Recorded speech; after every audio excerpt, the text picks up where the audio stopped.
Setelah itu si Seti pun minum anggur tersebut yang sudah dicampur racun.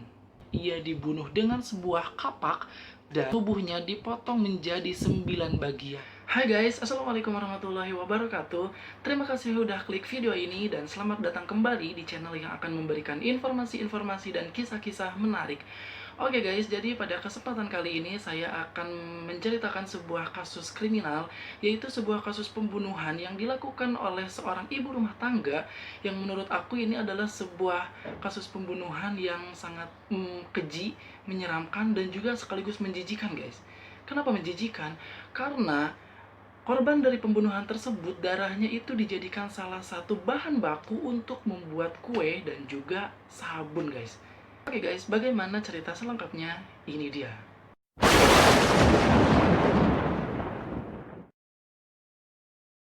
Oke guys, jadi wanita tersebut bernama Leonarda Cianciulli.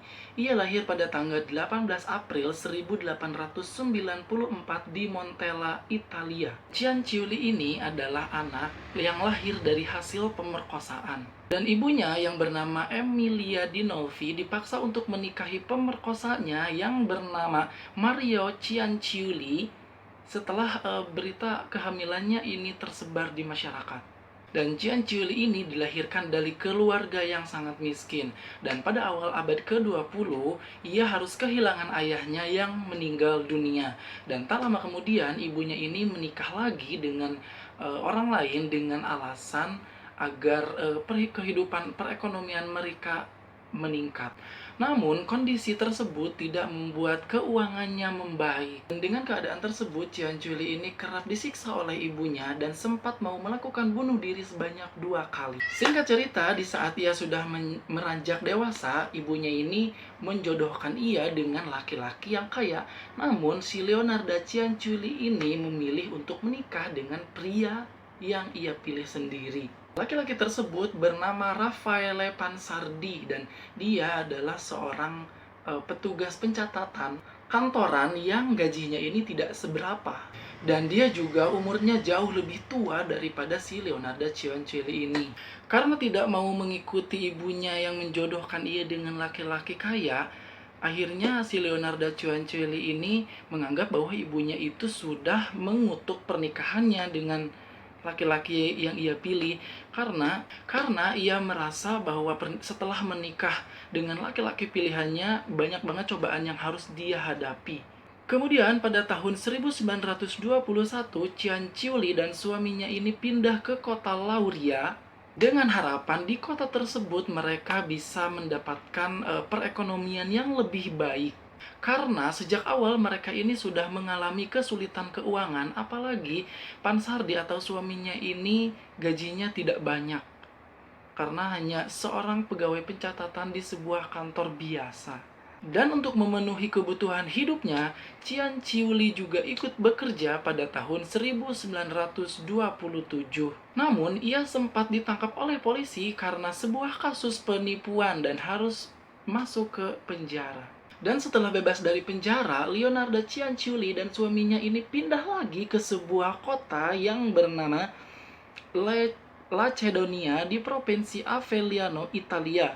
Mereka berharap dengan pindahnya tersebut akan mendapatkan perekonomian yang lebih baik lagi. Namun keinginannya si Cianciulli sama si suaminya ini tidak sesuai dengan kenyataan guys. Karena rumahnya ini hancur akibat gempa bumi yang melanda kota tersebut di tahun 1930. Dan lagi-lagi guys, mereka pindah lagi ke sebuah kota yang bernama Correggio yang ada di Italia sana. Nah, di kota Cerigio ini mereka mulai mengalami peningkatan keuangan guys.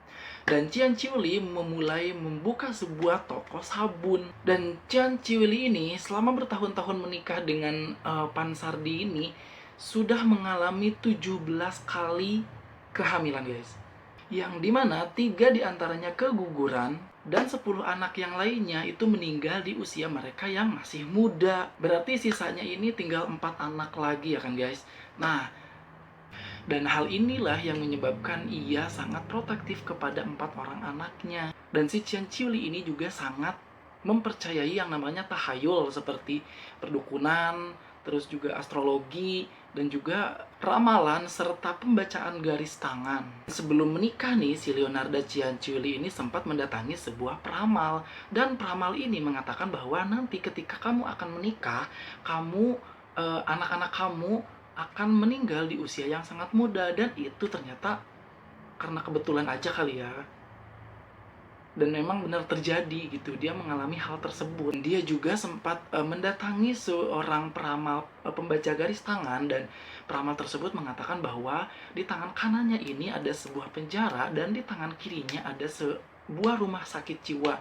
Otomatis dengan pernyataan si peramal-peramal tersebut membuat dia sangat ketakutan akan kehilangan anaknya tersebut. Nah, dan pada saat itu Leonarda Cianciulli ini sangat overprotective kepada 4 orang anaknya ini. Pada tahun 1939, Perang Dunia pun terjadi di Italia yang dipimpin oleh fasis Benito Mussolini. Berusaha untuk memasuki perang di sisi Jerman. Lalu mereka mulai merekrut orang untuk menjadi anggota militer. Dan si Giuseppe atau anaknya si Cianciulli ini menjadi salah satu anggota untuk menjadi anggota militer tersebut. Ia telah diangkat untuk menjadi bagian angkatan darat di Italia. Dan hal tersebut membuat Cianciulli takut akan kehilangan anak kesayangannya tersebut. Dan untuk melindungi anaknya tersebut, Cianciulli memutuskan satu-satunya cara untuk melindungi anaknya ini dengan sebuah pengorbanan nyawa manusia.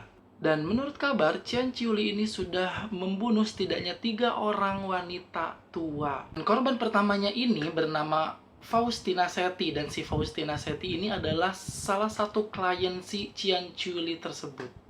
Jadi si Faustina Setti ini adalah seorang wanita tua yang ingin meminta pertolongan kepada si Leonarda Cianciulli. Karena pada saat itu Cianciulli sudah menjadi seorang peramal yang mempunyai reputasi yang sangat baik. Faustina Setti ini adalah wanita setengah baya yang belum menikah, dan ia meminta bantuan kepada si Cianciulli untuk bisa dipertemukan dengan jodohnya tersebut.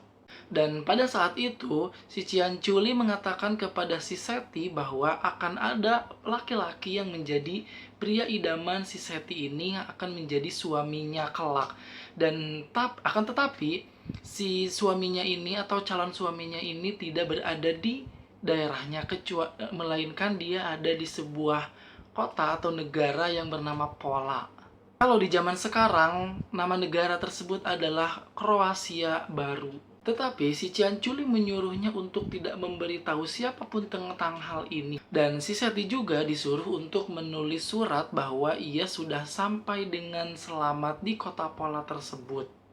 Yang nantinya surat tersebut akan dikirimkan ke kerabat atau ke keluarga si Setti setelah dirinya sampai di negara Pola tersebut. Pada saat si Setti mau berangkat ke kota Pola, si Setti ini mengunjungi dulu ke kediamannya Cianciulli untuk terakhir kali mereka bertemu. Dan pada saat mereka bertemu, akhirnya si Cianciulli ini mengatakan kepada si Setti bahwa untuk merayakan kepergiannya si Setti ini dengan meminum minuman anggur. Dan pada saat itu si Setti pun menyetujuinya, dan akhirnya mereka pun minum anggur di rumah Cianciulli. Dan pada saat itu si Setti mulai agak sedikit kebingungan dan bengong ya guys. Jadi dia itu mungkin agak kepikiran untuk pergi ke Pola tersebut.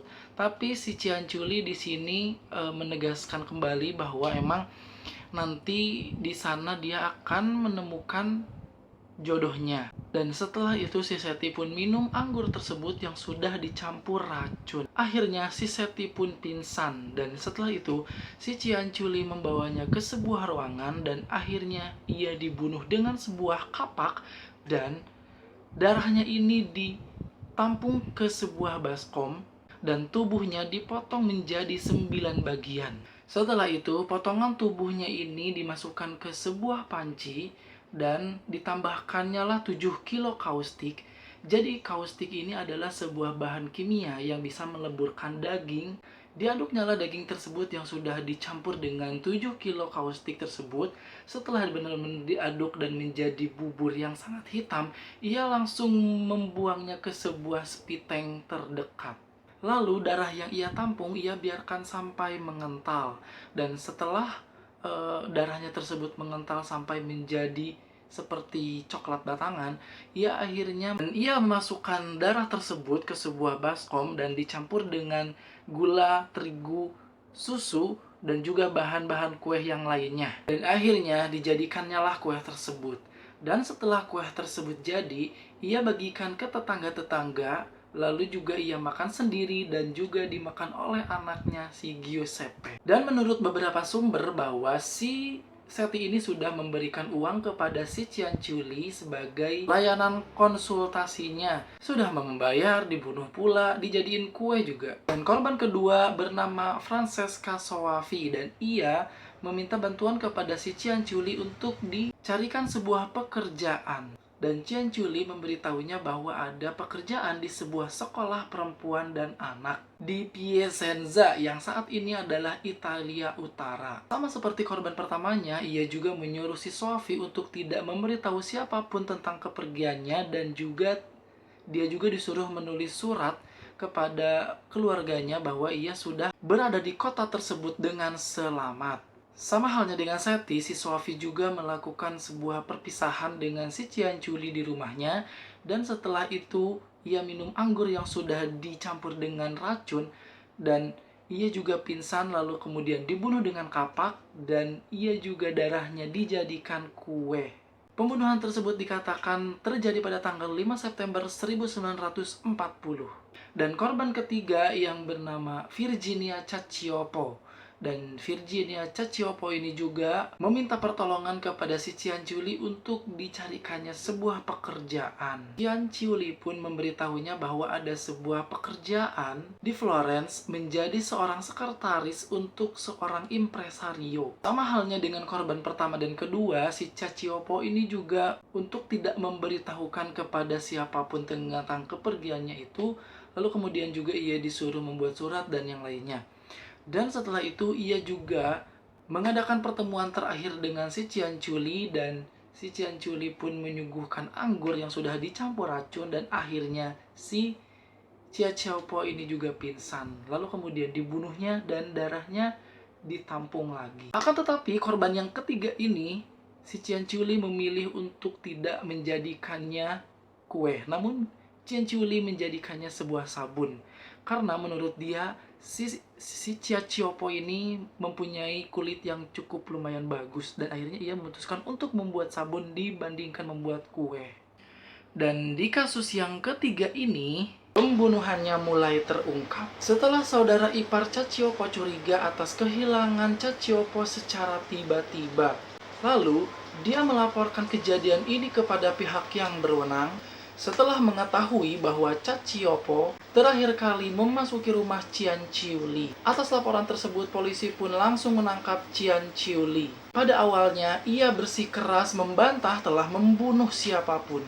Namun, setelah anaknya atau si Giuseppe ini dicurigai telah bersekongkol membunuh Cacioppo, akhirnya Cianciulli pun mengakui perbuatannya. Jadi, polisi sempat mencurigai si Giuseppe pun ikut dalam pembunuhan si Cacioppo tersebut. Karena polisi beranggapan bahwa tidak mungkin seorang wanita tua bisa membunuh dengan mudahnya tanpa dibantu oleh orang lain.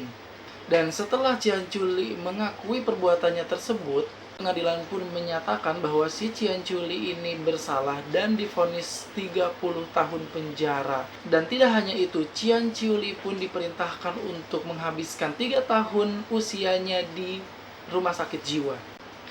Dan peramal garis tangan yang pernah ia temui, ucapannya benar-benar terjadi. Di penjara, sekaligus dia juga harus menghabiskan waktunya 3 tahun di rumah sakit jiwa. Namun pada tanggal 15 Oktober 1970, ia pun meninggal dunia di usianya yang ke-76 tahun. Cianciulli meninggal di rumah tahanan wanita di Pozzuoli akibat menderita pitam otak yang cukup lumayan sudah lama ia derita. Dan beberapa barang atau alat yang digunakan untuk membunuh seperti kapak dan baskom ditampilkan di sebuah museum kriminologi yang berada di Roma. Oke guys, itulah salah satu pembunuhan terkejam yang pernah terjadi di dunia yang dilakukan oleh seorang ibu rumah tangga yang bernama Leonarda Cianciulli, yang dimana korbannya ini dijadikan salah satu atau darahnya ini dijadikan salah satu bahan untuk membuat kue. Semoga kalian semua terhibur, semoga video ini ada manfaatnya, semoga ada pelajaran di setiap video-video saya, dan terima kasih atas perhatiannya. Assalamualaikum warahmatullahi wabarakatuh.